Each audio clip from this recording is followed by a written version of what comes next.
বিসমিল্লাহির রহমানির রহিম। আসসালামু আলাইকুম। শহীদ জিয়া স্মৃতি ফুটবল টুর্নামেন্ট 2024 সালের আজকের এই সেমিফাইনাল খেলার পূর্ববর্তী উদ্বোধনী অনুষ্ঠানে মঞ্চে উপস্থিত রয়েছেন আজকের এই অনুষ্ঠানের সভাপতি,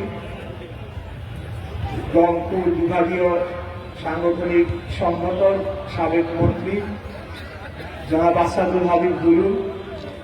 উপস্থিত আছেন বাংলাদেশ জাতীয়তাবাদী দলের স্থায়ী কমিটির অন্যতম সদস্য, যিনি আমি তার সাথে রাজপথে আন্দোলনে বহুবার অংশগ্রহণ করেছি, কোনোদিনও যাকে পিছপা হতে দেখি নাই, কোনো বাধার মুখে তিনি পিছু হতে যান নাই এবং আমাদের যুবকদের একজন অনুপ্রেরণার উদাহরণ বাবু মহেশ্বর চন্দ্র রায়।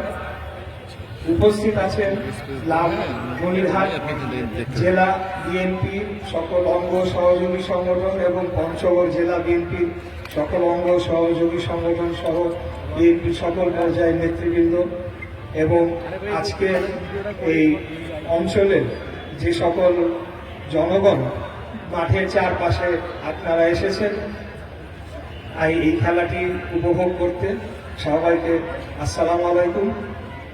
আমি 2022 সালেও এখানে একবার এসেছিলাম, তখন দেশ পরাধীন ছিল, কিন্তু আমি তখন আমার সেই সফর শেষে আমি ঢাকা ফেরত গিয়ে সবাইকে আমি বলেছি, সারা বাংলাদেশকে পরাধীন করে রাখা হলেও আমি লালমনিরহাটে যে চিত্র দেখে এসেছি মনে হয়েছে বাংলাদেশ জাতীয়তাবাদী দল তখন ক্ষমতায় ছিল।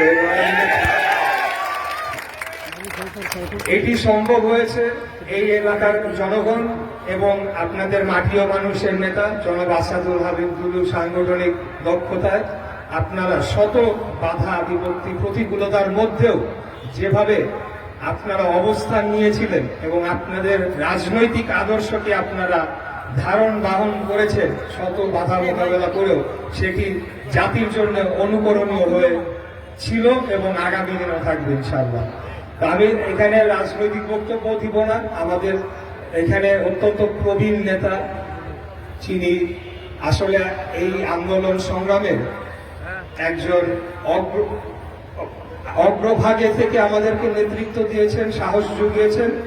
তার বক্তব্য আমরা ধৈর্য সহকারে শুনব এবং দিক নির্দেশনামূলক বক্তব্য আমরা শুনব।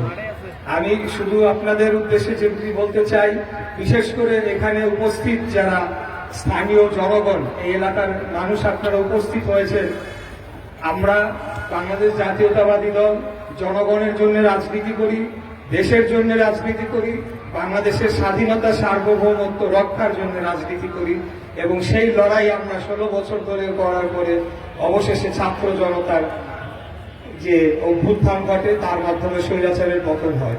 কিন্তু আমাদের লড়াই শেষ হয়ে যায় নাই। আগামী দিনে আমাদেরকে এই একটি জনগণের সরকার প্রতিষ্ঠার মাধ্যমে বাংলাদেশের আপনাদের অধিকার আপনাদেরকে ফিরিয়ে দিতে হবে, সেই লড়াইটি আমাদের এখনো চলমান রয়েছে।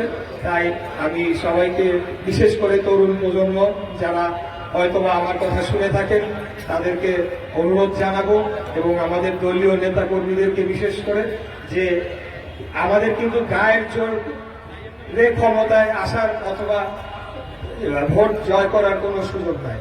আমাদের কর্মের মাধ্যমে জনগণের মন বিজয় করে আগামী দিনে আমাদেরকে রাজনীতি করতে হবে এবং ভোটের মাধ্যমে বাংলাদেশ জাতীয়তাবাদী দলকে সরকারে আসীন করতে হবে, সেটাই আমাদের লক্ষ্য।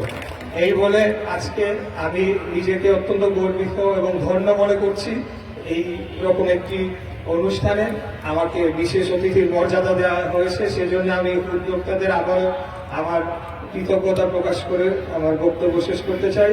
খোদা হাফেজ। বাংলাদেশ জিন্দাবাদ, বাংলাদেশ জাতীয়তাবাদী দল জিন্দাবাদ। শহীদ রাষ্ট্রপতি জিয়া রহমান অমর হোক। আমাদের নেত্রী দেশনেত্রী বেগম খালেদা জিয়ার দীর্ঘায়ু কামনা করে সকলের কাছে দোয়া আবেদন জানাচ্ছি এবং আমাদের প্রাণপ্রিয় নেতা, আগামীর ভবিষ্যৎ, আমাদের পথপ্রদর্শক, আমাদের অভিভাবক, অনেক উপাধি দেওয়া যেতে পারে কিন্তু উনি চান না, উনি চান যে আমরা ওনাকে ওনার মর্যাদাটা দেই, সেটি আমাদের প্রাণপ্রিয় নেতা জনাব তারেক রহমান জিন্দাবাদ। আসসালামু আলাইকুম।